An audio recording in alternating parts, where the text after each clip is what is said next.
Everybody dies, don't they? Everybody come back, don't they? Isn't that so? You tried to get into the locked drawer today, didn't you? How do the dead come back? Struwwelpeter by Tony Walker.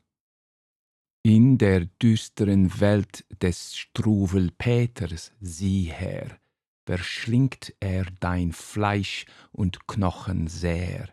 Im Dulken verschlingt die Seele ganz, nur Flüstern des Grauens bleibt dann.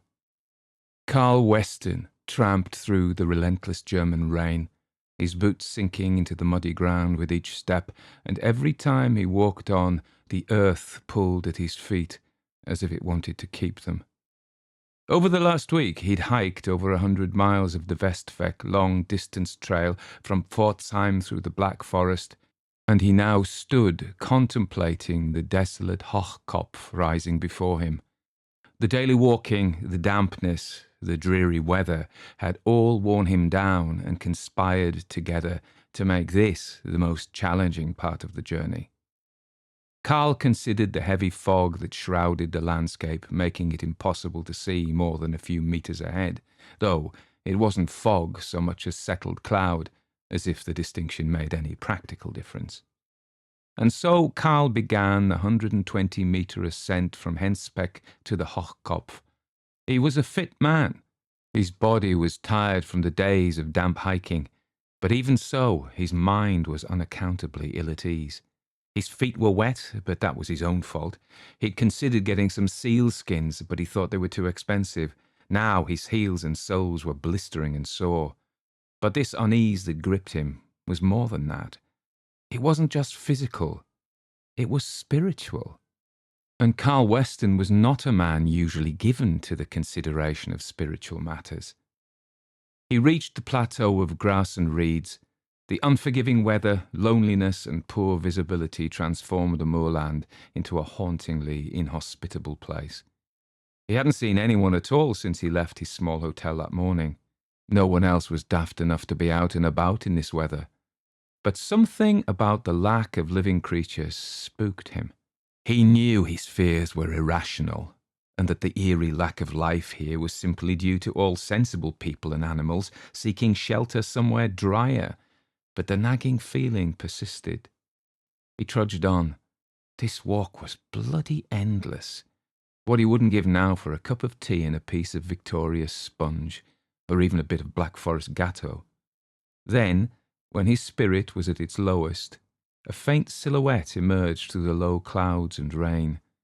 He peered forward, and with each step, an abandoned house materialized before him. It was obvious it was abandoned from its state of disrepair. The roof still held, but the windows were broken, and trees had sprouted from the chimney. This was the first house he'd seen in a long time, and, as grim as it looked, it represented shelter from the bleakness all around. He had miles to go, and he knew he really should push on, but his feet were sore, and he was so weary of this rain. Rain ran into his eyes from his soaked eyebrows. He sighed. This relentless driving rain was sapping his normally buoyant spirit. He stopped and took out the high-quality German map made of plastic that would not come apart in the soaking rain. The hotel he planned to reach that day was a staggering 9 miles away. He looked the house up and down. There was nobody around for miles. What harm could it do to seek shelter for a while, hoping the rain would ease so he could continue on his way? Carl approached the dilapidated structure and stopped just before the front step. The door was just in front of him. Someone had forced their way in at one time, and it stood an inch open now. The house windows on the ground floor were cracked and covered in grime. He went up to the broken pane and shouted, "Hello? Hello?" But no one answered. The rain hammered down on the hood of his coat. Carl shrugged. He stepped closer to the door and punted it with his boot. The lock was long gone, and the creaking door protested as he pushed it open, revealing a musty interior. Carl had the weirdest feeling telling him not to enter. He even stood there for a minute, then told himself not to be so stupid, and went in anyway. The fear bubble. You feel the fear and use it like a motor. He propelled himself through the door like he was clearing houses in Sangin still. Carl entered the porch, the damp smell bringing him back to where he was rather than where he had been. This was not Afghanistan. Looking around, he saw the house was a wreck, but enough of it still stood to keep out the rain.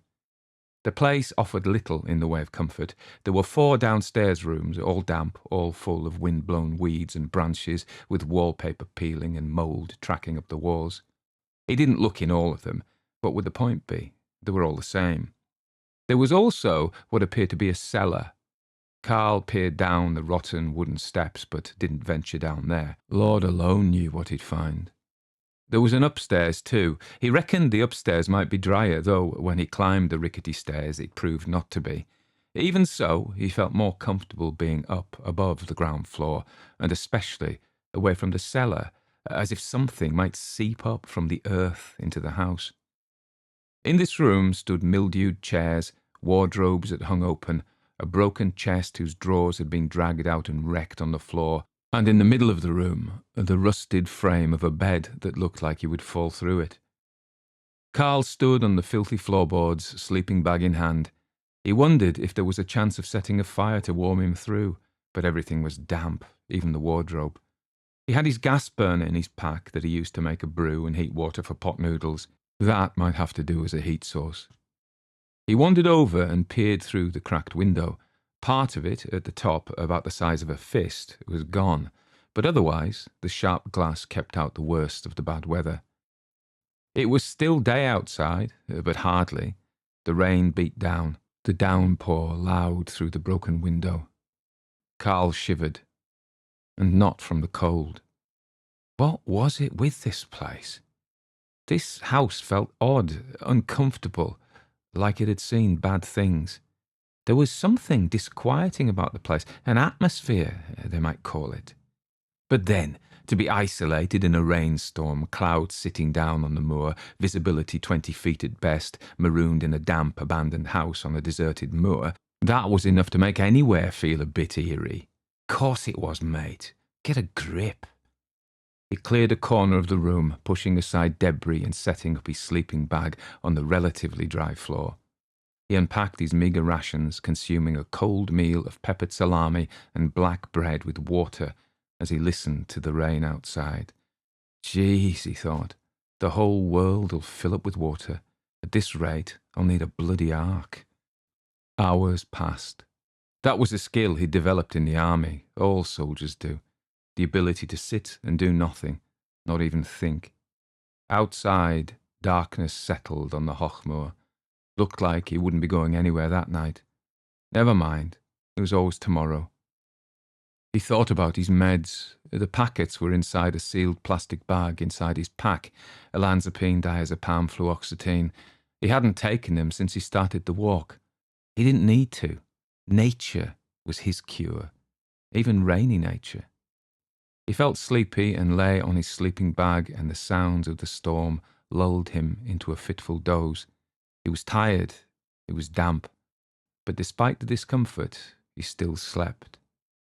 In his dreams, things moved out of sight. In one particular dream, he was being watched from the corner of the room. Something saw him sleeping, something that came out of the house. It watched him and his sleeping body with malevolent gaze.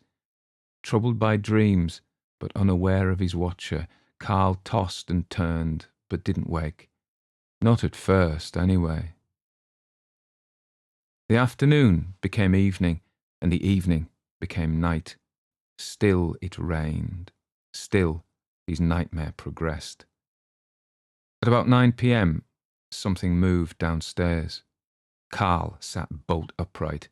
What the effing Jeff was that? Carl stretched for his sheath knife. It was designed for cutting open parcels and whittling wood, not necks. But still, the blade was sharp, and the hilt in his hand was reassuring. All was silent now. Had the noise been part of the dream? His heart beat slower, his breathing became more gentle. His life had been plagued by nightmares and flashbacks ever since it finished. This was all that was. As he stood on the edge of sleep again, awaiting the boatman to carry him over to the nether side, another sound came. Instantly awake, he knew someone was definitely downstairs. He gripped his knife harder. Should he call out, or should he lie still in the hope they wouldn't come upstairs and they'd leave without finding him? Maybe it was the owner came back, but then he looked around. A faint light from the windows was enough to see what a shit tip this was. It wasn't the owner come back. This place had no owner. But whoever it was that was down there moved again. They were coming this way. Quietly, Carl extricated himself from his sleeping bag. He'd taken his gaiters and waterproof pants off, and they lay with his rain jacket on the floor beside him, but he kept his long johns and t-shirt on. Now he stood, knife in hand, and felt that mix of terror and exhilaration that always came before combat. He told himself this wasn't war. It was just a damp old house, and he was on a walking holiday. But it felt the same. Carl stepped towards the door. He'd closed it when he'd first come in, but the catch hadn't held, and it had swung slightly open, so there was a gap of about 3 inches that allowed him to stare along the landing and see the top of the stairs. A window at yon end let in a faint light. He couldn't see anybody yet, but he could hear them climbing. The intruder mounted the stairs. He was making a noise. He clearly wasn't trying to be stealthy. Carl thought maybe he should duck back into the room and whoever it was would walk past, but this room was the first one they'd come to. So here's the question, he thought. Do I yell out hello now and warn whoever the fuck this is to fuck off, or do I just stab the twat?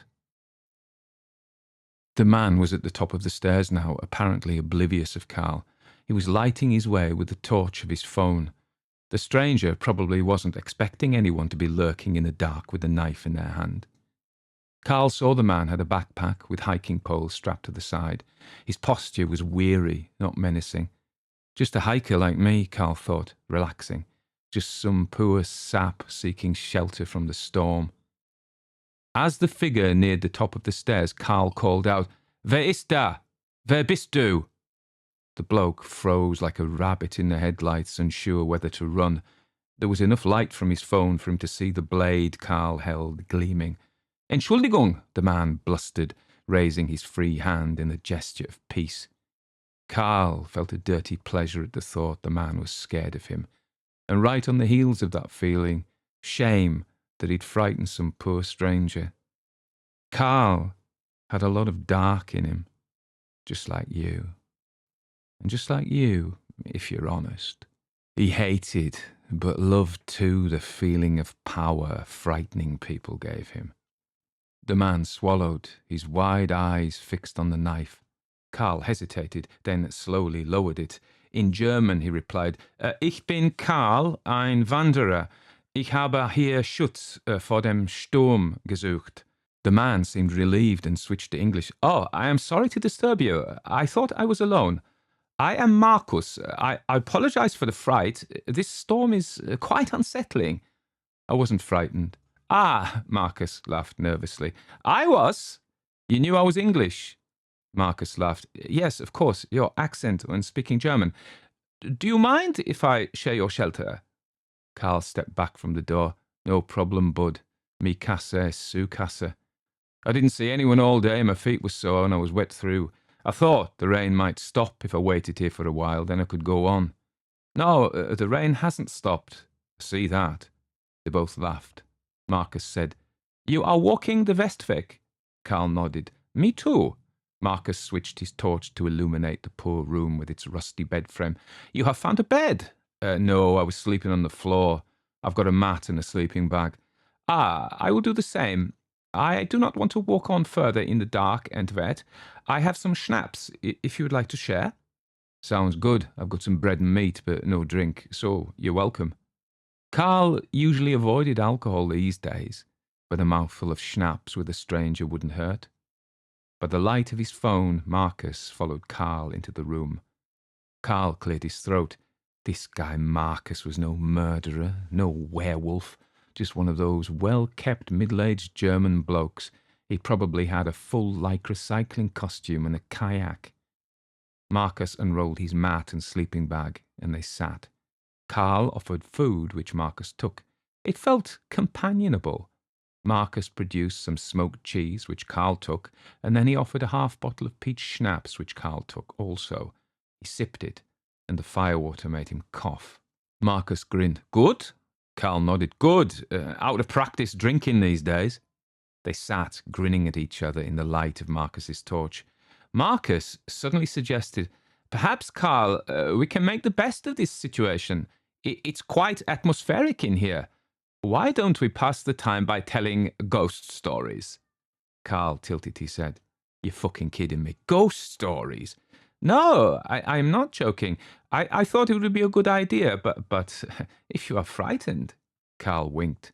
I'm not scared of things that don't exist. Good, so ghost stories or monster stories. I'm sure you have some chilling tales from England. But as I say, if you'd rather not. So this was how it was. The German figured he could spook him. Carl laughed. Some kind of national rivalry. Carl had always liked the Germans, but he was blowed if he was going to let a German think he was scared of telling a few ghost stories. Carl grinned. You know what, Marcus? That's not a bad idea. I do have a few stories up my sleeve. Let's see if I can give you a taste of English ghostly folklore. Let's see if your nerves will take it. Oh, I'm sure they shall. Here he was on a rainy night, on an isolated German moor, sitting in an abandoned house with a stranger he'd just met. He'd spook the grinning German all right. Carl began his story. It goes like this. Many years ago, in this little Cumbrian village of Croglin, there stood a grand hall called Croglin Hall, as it happens, very apposite. And Croglin Hall was an ancient place. Its walls whispered secrets of an ancient curse, a terror that lurked in the night.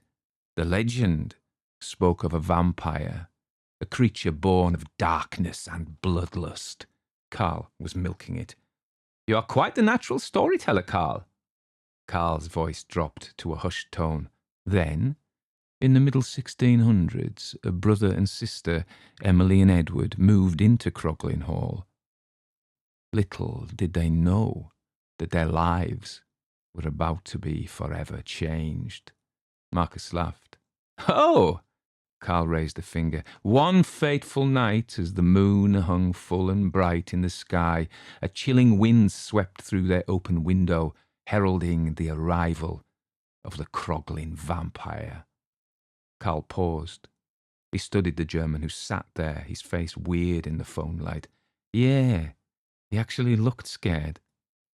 Carl's voice quivered, mimicking the terror that the characters in his story must have felt. Emily, unable to sleep, glanced out of her window only to freeze in terror at the sight of two glowing red eyes staring back at her from the darkness. Before she could react, the vampire lunged, crawling through the window and sinking its fangs into her delicate neck, sealing her fate. It was only then, in the grip of the monster, that Emily screamed. Marcus jerked back. What? Carl thought he must be putting this on. It was only a story. But of course, this house and the rain made a great backdrop for a horror story. Carl's voice dropped to a whisper. Her brother Edward came running at her scream. The candle he held flickered, casting dancing shadows across the room, illuminating the vampire. The vampire's features were grotesque and haunting. Its skin was deathly pale, stretched tightly over emaciated bones that seemed to jut out at odd angles. The creature's limbs were unnaturally elongated, ending in spindly, claw-like fingers that were ready to strike at any moment. Its eyes, hollow and devoid of humanity, gleamed with an unholy crimson hue that pierced through the darkness like two malevolent beacons.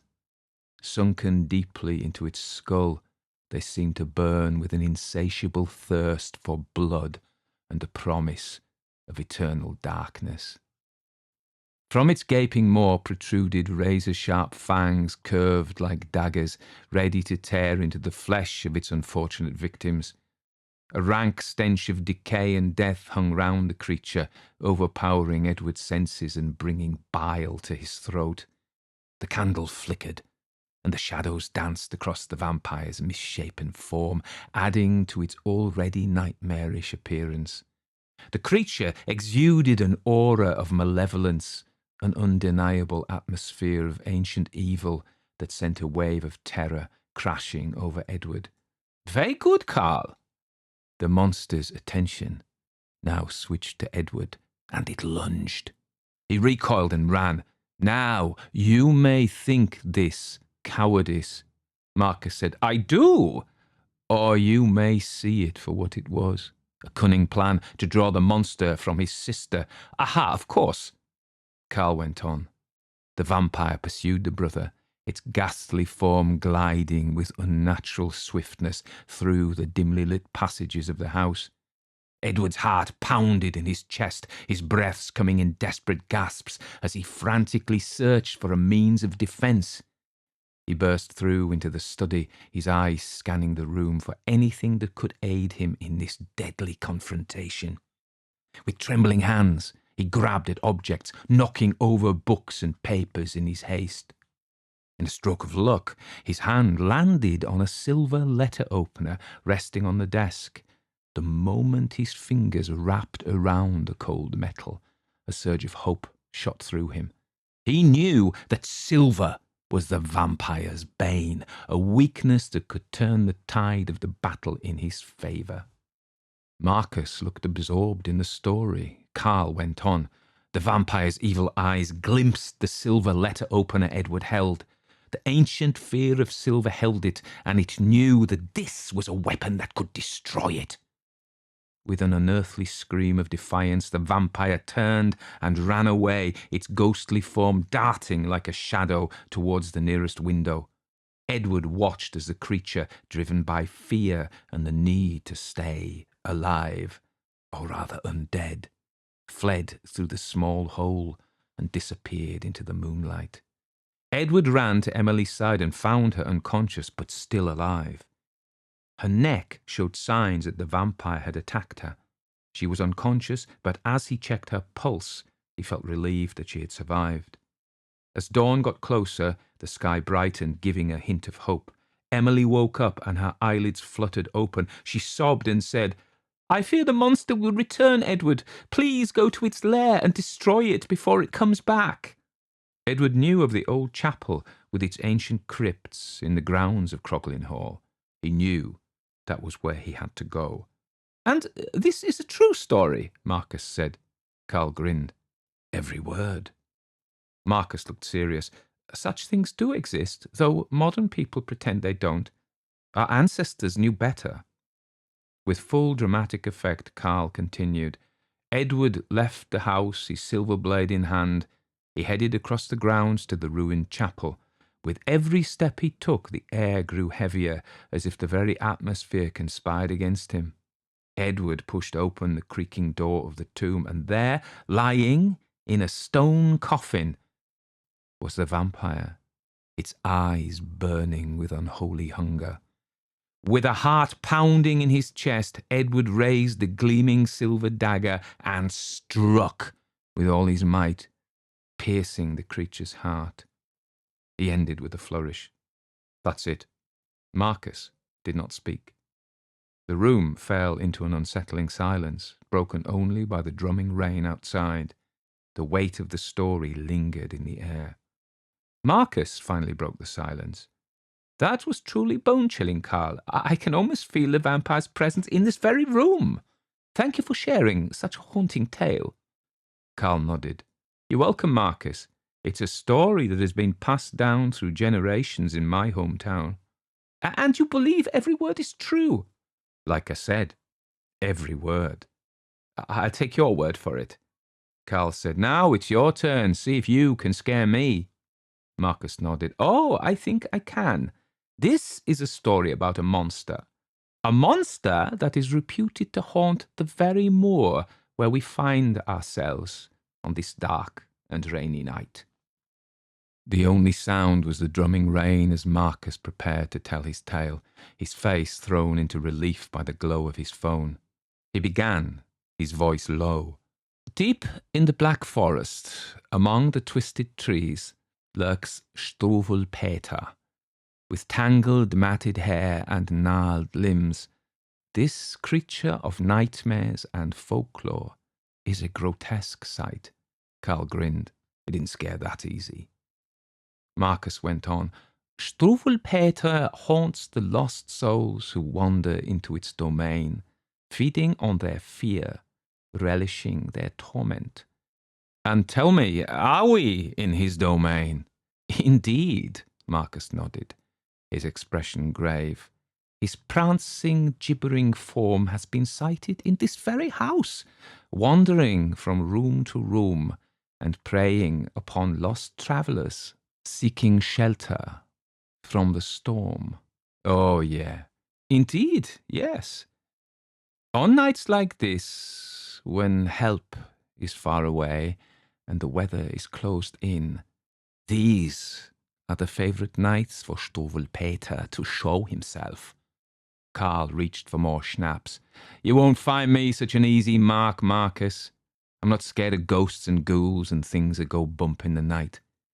Marcus chuckled, but did not confirm or deny the accusation that he was deliberately trying to frighten Carl.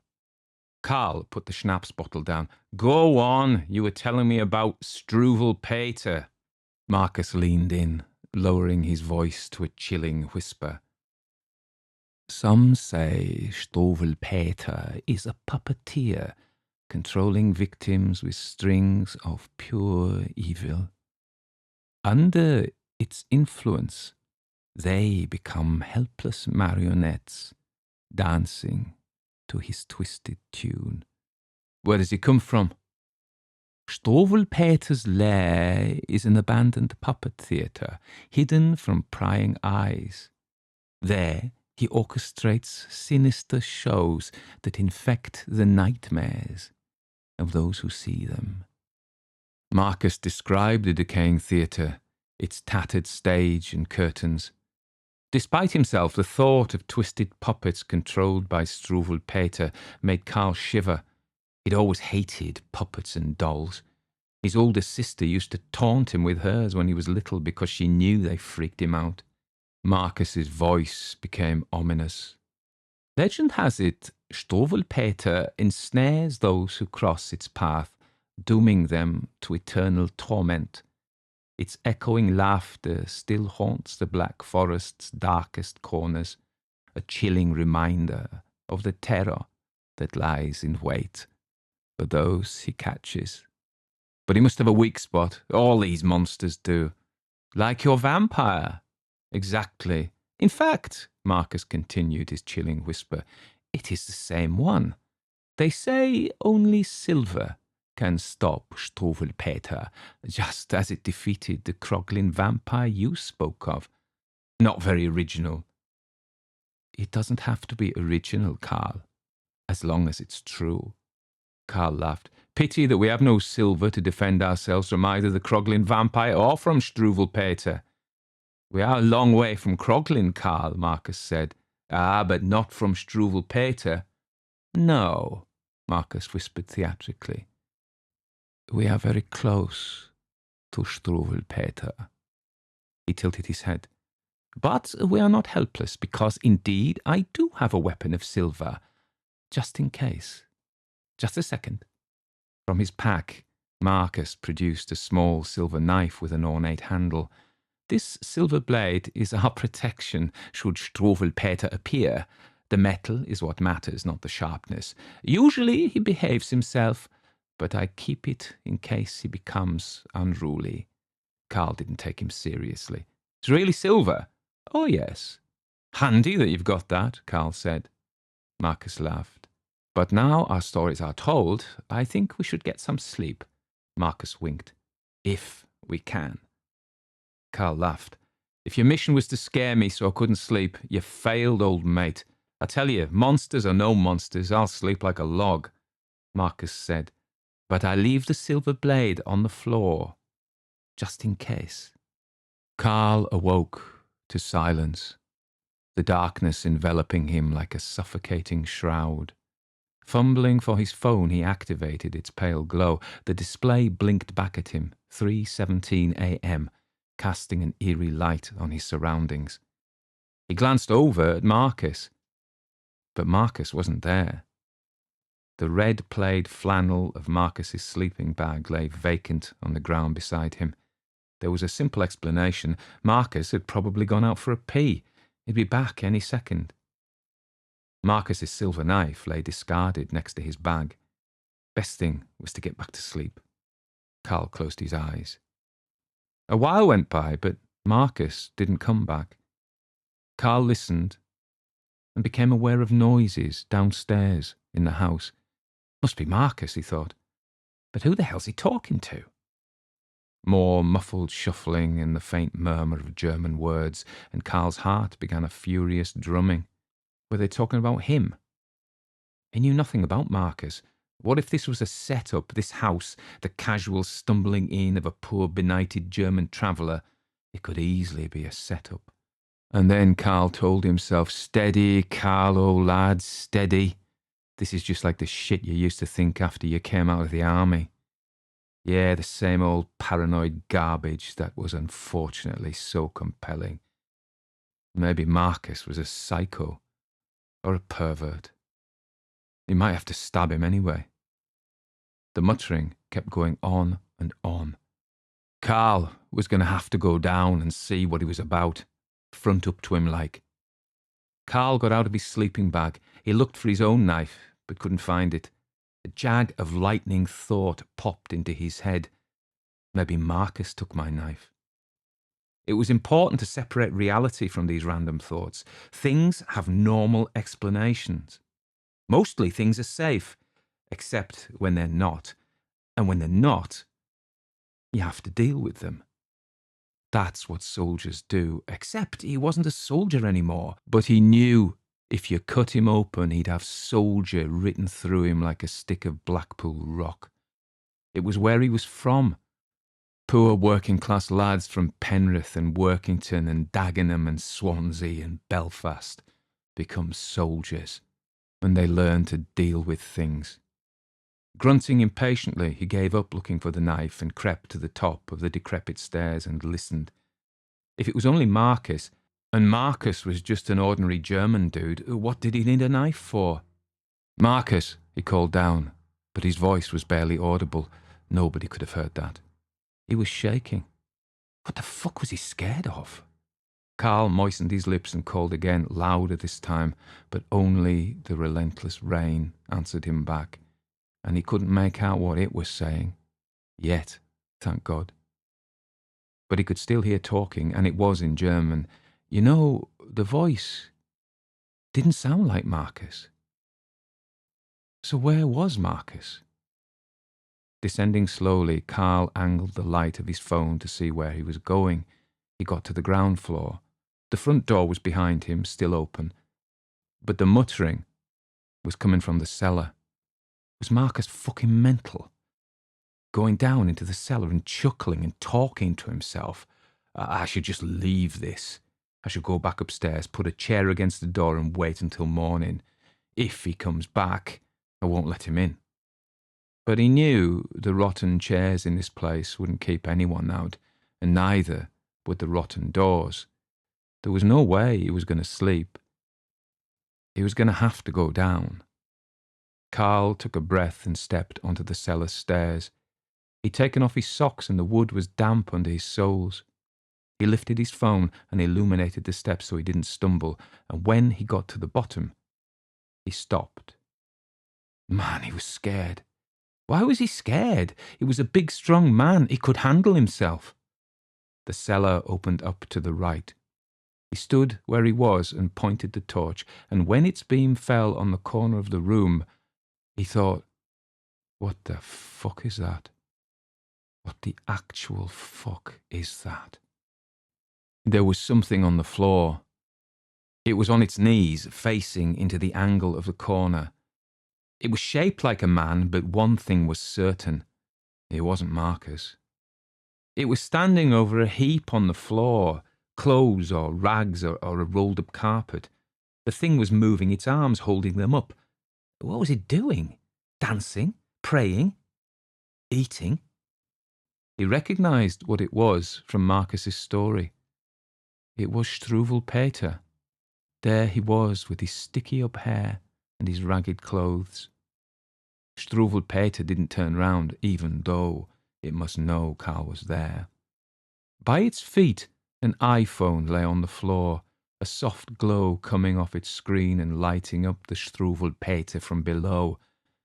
It was like some 1920s German expressionist black and white movie, and the phone looked like the one Marcus had. The figure kept jerking its head from side to side, as if singing. Bristly hanks of stand-up greasy hair, and a pale face with hollow cheeks, dark eyes, and teeth like a metal comb.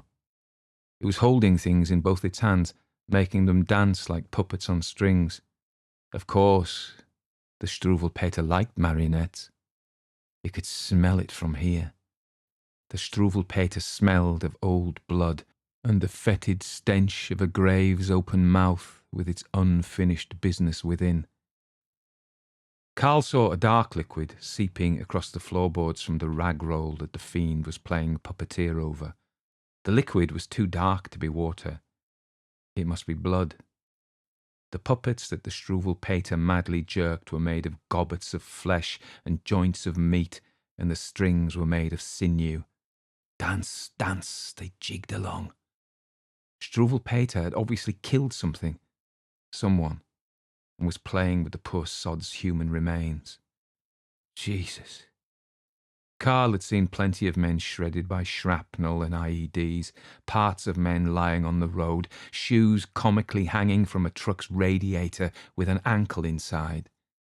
But despite his old familiarity with such obscene horrors, revulsion gripped him.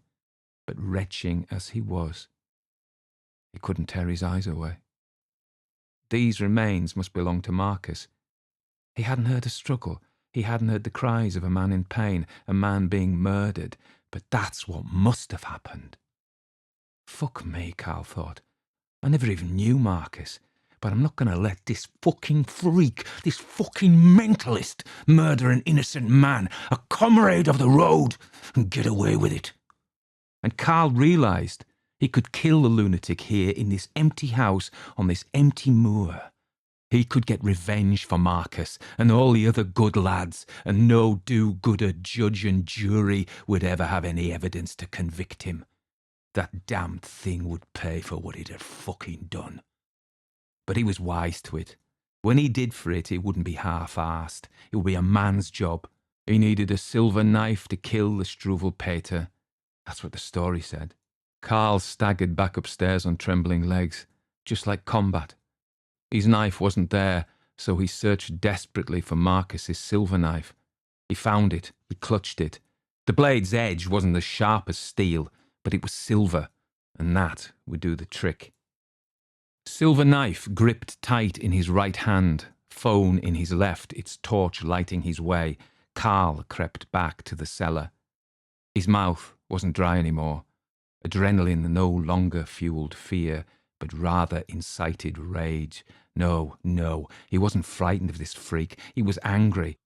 He'd seen too many good men killed by filth who'd got away with it because of some convention or other, or some law made by people who didn't know what it was like to lose your oppo, your brother in arms, to some terrorist fuck.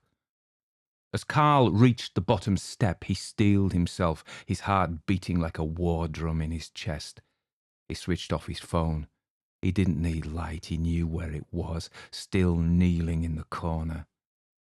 Marcus's phone screen still shone, and he saw the creature kneeling there. He heard it too. Its voice was muffled, still talking to its puppets. It was completely engrossed in its grotesque performance, hunched like a puppeteer over Marcus's human remains. and the Struwwelpeter's hands were filled with the strings of its grotesque marionettes, dancing, dancing, jigging along, and the air was thick with the smell of blood and death. In a surge of adrenaline, Carl lunged forward, the silver blade glinting in the phone screen light.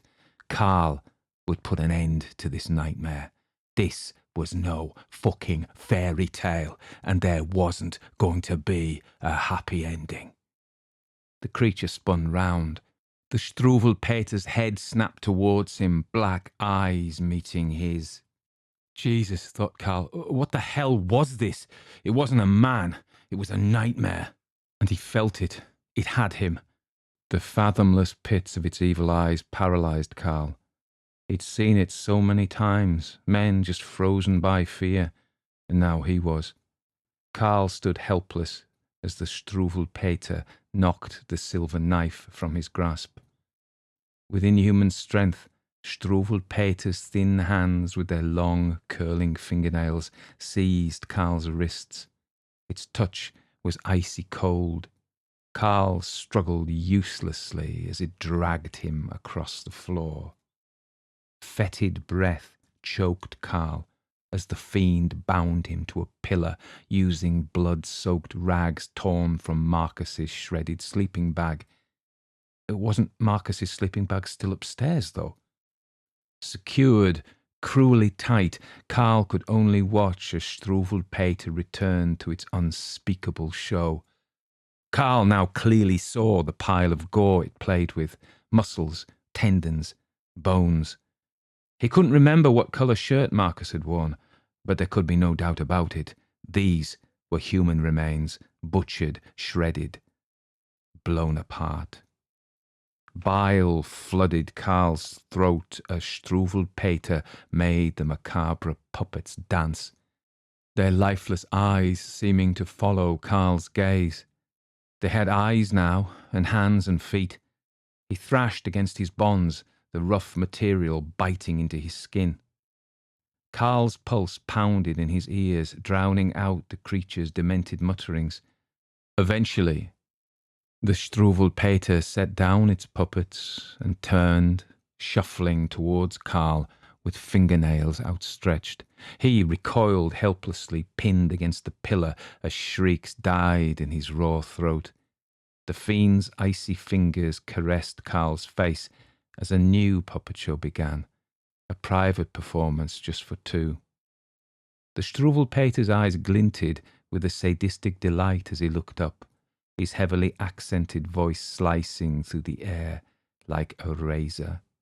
The Struwwelpeter said, "Welcome, Carl. I am delighted that you have graced my humble abode with your presence." How did it know his name?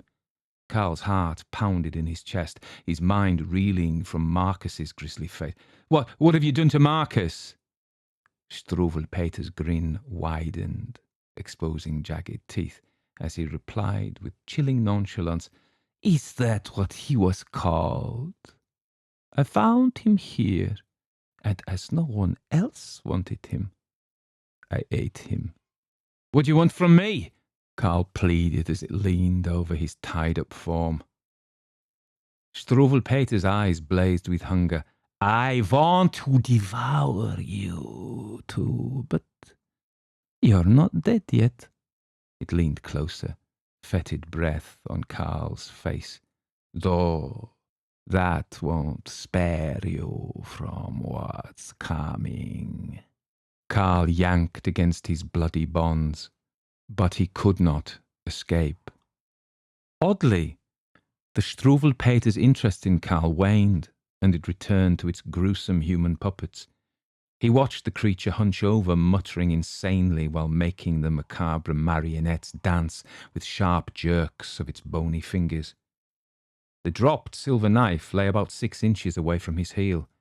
Seizing the opportunity created by the Struwwelpeter's distraction, Carl slowly dragged his bound feet across the clay floor of the cellar, inch by inch, angling towards the discarded silver knife.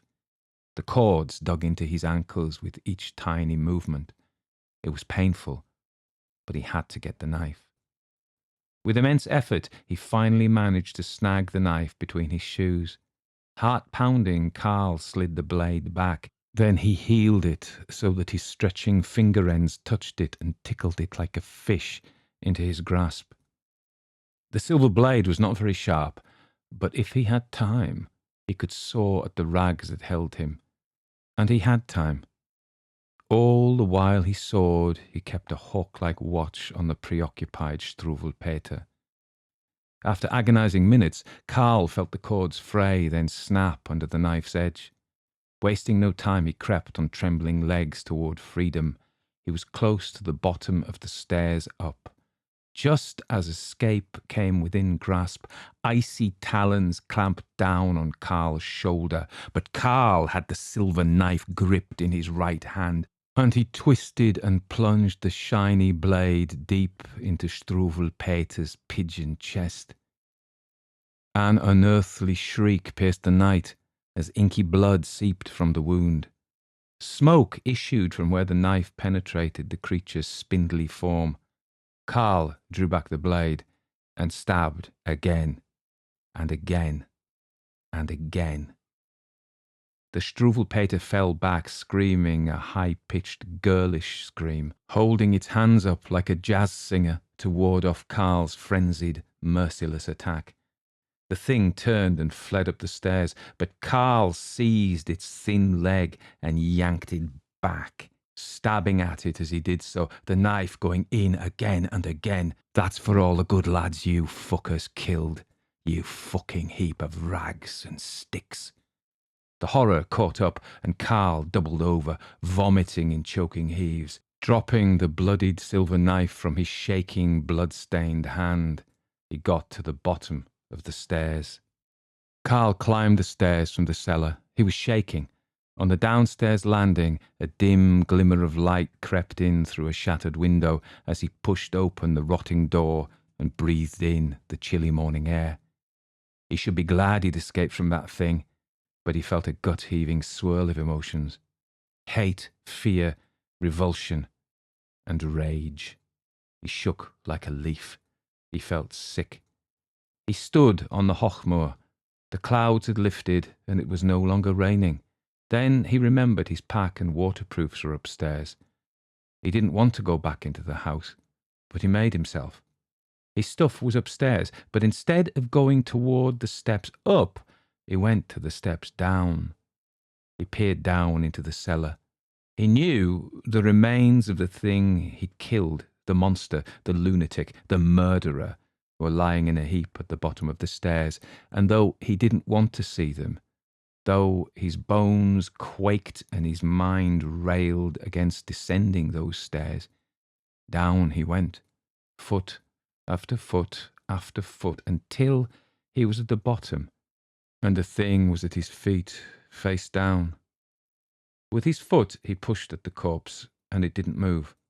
And then he pushed at the head of the Struwwelpeter, and as the face turned, he saw it was not the shock-haired naughty boy at all, but red-haired Marcus. Carl bent and picked up the bloody knife from where he dropped it on the floor. He knew he had post-traumatic stress disorder from his military service, and he knew it came from the horrific things he'd seen, but he also knew it came from the horrific things he'd done. His real fear was not letting in the monsters from outside, but letting out the monster he knew lived in himself. And then he heard the whining voice of the Struwwelpeter. It was coming for him again, singing, "Dance, dance, jig along, Carl. Come, join us killers in our dance of death. Knochen und Blut, das schmeckt so gut, mein Freund.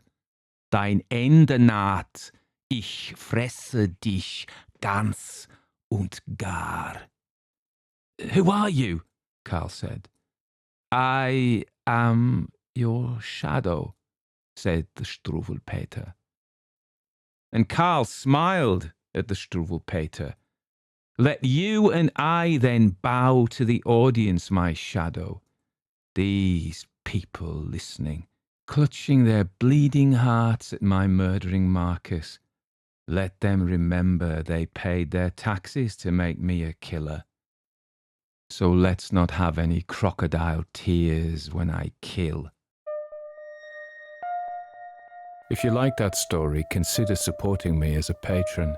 That way you help me make more stories for you and get access to a patrons-only library of stories. Lots more hours for you to listen to. You tried to get into the locked room today, didn't you?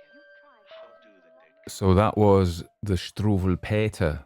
I don't know if it's just Struwwelpeter or the Struwwelpeter by me, Tony Walker. And it was a dark song. So I'm going to, for some reason, quote, because I'm going according to how I feel these days, and whatever's prompted to come up, that's what comes up. So I went to see Peter Gabriel recently, and these are some lyrics for his song Digging in the Dirt. Something in me, dark and sticky, all the time it's getting strong. No way of dealing with this feeling, can't go on like this too long. This time you've gone too far. This time you've gone too far. This time you've gone too far. I told you. I told you, I told you, I told you. Digging in the dirt, stay with me, I need support. I'm digging in the dirt to find the places I got hurt. Open up the places I got hurt. So that was Peter, not me. So, you know, I write very sweet Christmas stories, and I write lovely ghost stories that make you feel lovely. Might be a bit sad, might be a bit sweet. And then I write things like this, of the Whitehaven Bodysnatcher, which are dreadfully dark, and I wonder where they come from sometimes. So let me tell you something about the genesis of this story. It's a good word, isn't it? Where it came from, its origins. So basically, I had just done this long-distance walk in the UK called the Ridgeway in June. And so I got quite interested in long-distance walks. And in 2000, a long time ago, when my daughters were about 6, we went to the Black Forest in Germany, which I liked. And there's something Germanic calling me, you know, and so I had this idea about setting, and I've always liked the story of the Struwwelpeter. Because Struwwelpeter, I think, from memory. No, let's not do from memory. Let's do it from Google. So Google tells me that Der Struwwelpeter, Shock-haired Peter or Slovenly Peter, is an 1845 German children's book written and illustrated by Heinrich Hoffmann. It comprises 10 illustrated and rhymed stories, and they're cautionary tales, and they were intended to teach children what not to be. And of course, this figure, although he's not an actual folklore figure, although he's very archetypal, I think he's latched onto something, the shock-haired Peter. He, of course, I think he became the origin of Edward Scissorhands with Johnny Depp, you know, that movie there. But also there was a commercial for a drink called Metz, like some kind of awful alcohol pop, I think, in the 80s, 90s. And it was of this jerking, juddery creature that seemed to me to be the Struwwelpeter. At least I've amalgamated them and conflated them. And it was fairly horrible. So you'll see that, and of course I need to say something about the swear words. I felt it was necessary artistically. Now, some people who like my twee stories, I've already had in the past. I don't use the F word much in the F-bomb. I don't use it very much in writing, but sometimes it is true to the character. So so I've got this German Struwwelpeter. I don't know why the Kroglin vampire got involved in this. He just did. So the story went along, and originally it was poor old Carl, and Carl wasn't a soldier.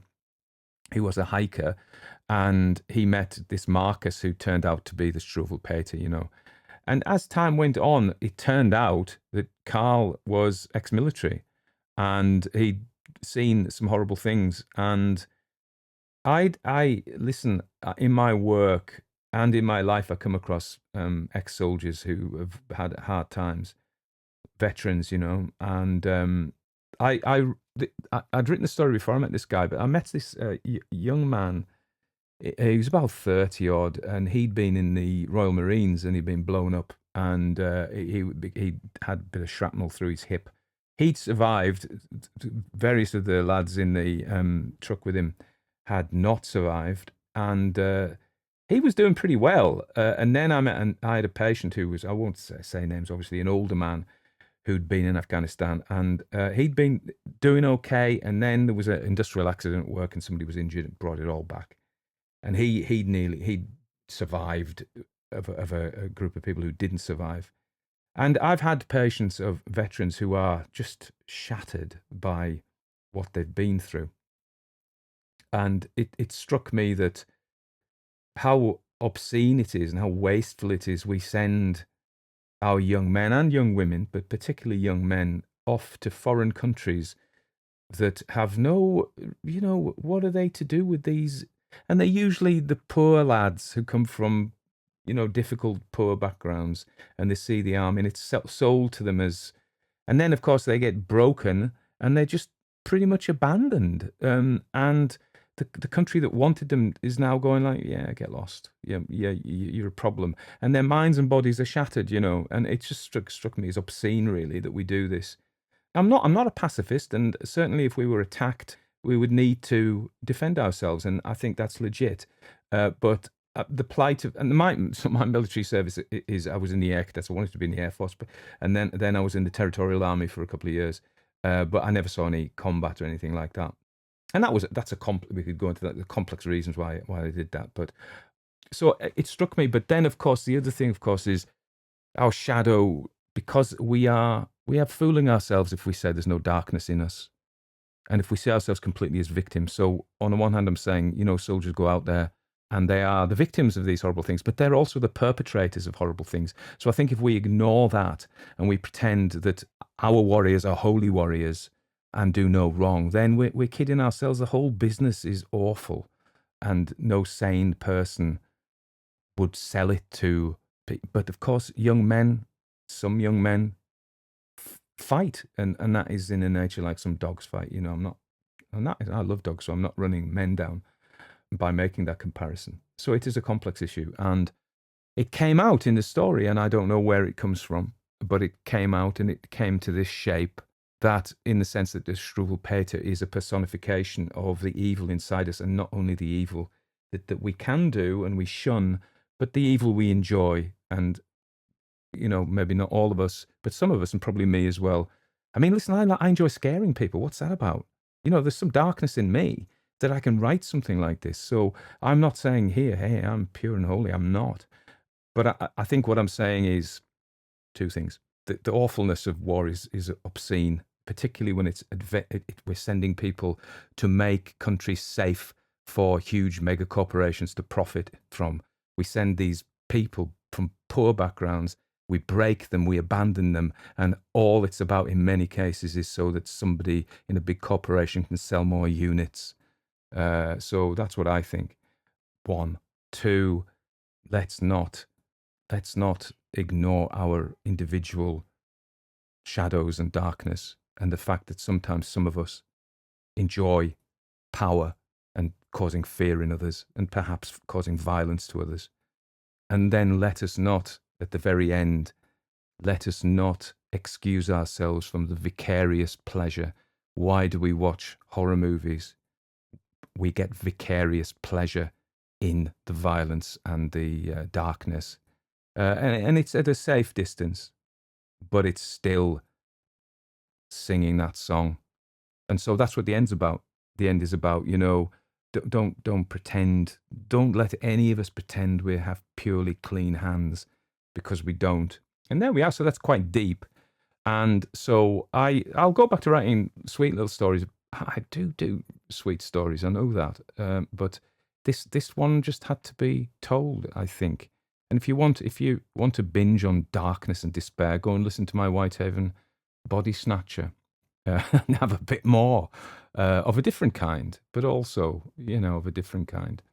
So I feel this probably isn't the place for me to, give you my usual light. Oh, it's sunny, went out with the dogs, collected damsons. All of those things are true. And I suppose that illustrates that, as well as writing horrible stories, I do lovely things, and I go and see my mum and collect her medication for her. I'm really nice to people, but clearly I'm not 100% nice, and none of us is.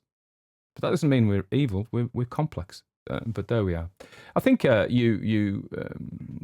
you have to, we have this shadow and we need to know it. And if we don't know it, it's going to come and get us from outside. That's a very Jungian thing to say.